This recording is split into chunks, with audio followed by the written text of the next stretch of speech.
lava dome? Composite volcano. So, composite volcano yung answer, no? Let's check. So, ang correct na answer kay Indonesia. Ang correct na answer kay shell volcano. So, next question is, which volcano type is known for explosive eruptions? So, we have shell volcano, composite volcano, cinder cone, or lava dome?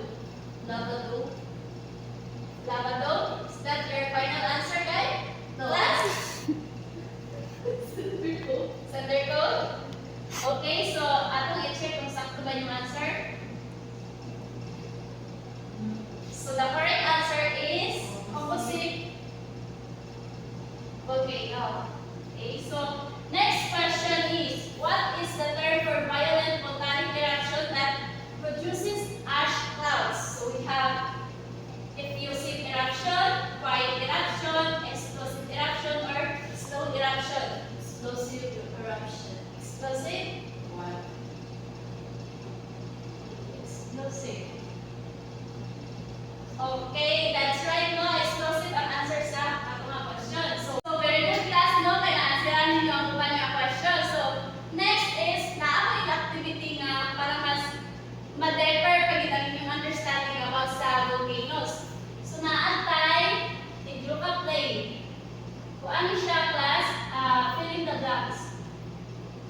Okay? Ano siya? Ang start. So, kung alam ninyo ha, i-fill lang ninyo ang kanang sa sentence na kung sayang tama nga yung paglaran. So, natin choices dahil sa Philip, no? Okay, so, volcanic eruption occur when, so, mamili lang mabila ko kanang choices.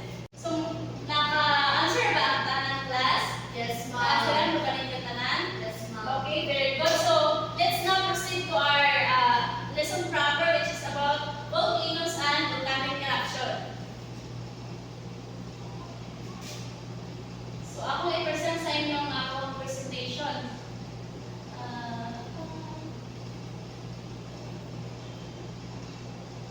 So, ang atong learning objectives karon no kay is, which is at the end of the lesson, you should be able to identify and label the main parts of volcanoes and differentiate the types of volcanic eruption and compare and contrast the explosive and non-explosive volcanic eruption and then explain the environmental impacts. So, can you read, Ms. Williamberg? Volcanoes are Can you stand up? Okay, sorry.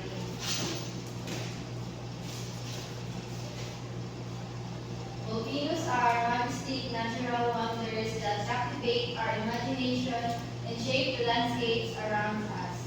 In this presentation, we will learn about what volcanoes are, the different types of volcanoes, the different types of eruptions they can have, and materials released during volcanic eruptions, and lastly is how we can prepare for volcanic events. Okay, thank you, Ms. Williamberg. So, excited na ba mo sa atong topic karon? Yes, ma'am. Okay, so very good. Okay, class. So, nakuman na atong topic no. So, what have you learned about sa atong topic karon? Nanay asaman? Ba may na-learn sa atong topic? Yes, ma'am. Okay, can you stand up? So, tayo different types of volcano, no, which is a composite volcano, shield volcano, cinder volcano, and then Okay, very good, Ms. Adelete. So, dapat kita na-learn si Ms. Adelete karon no. So, how about you, Ms. Williamberg? Meron ba kayong sabtan? yes, ma'am. Okay, very good.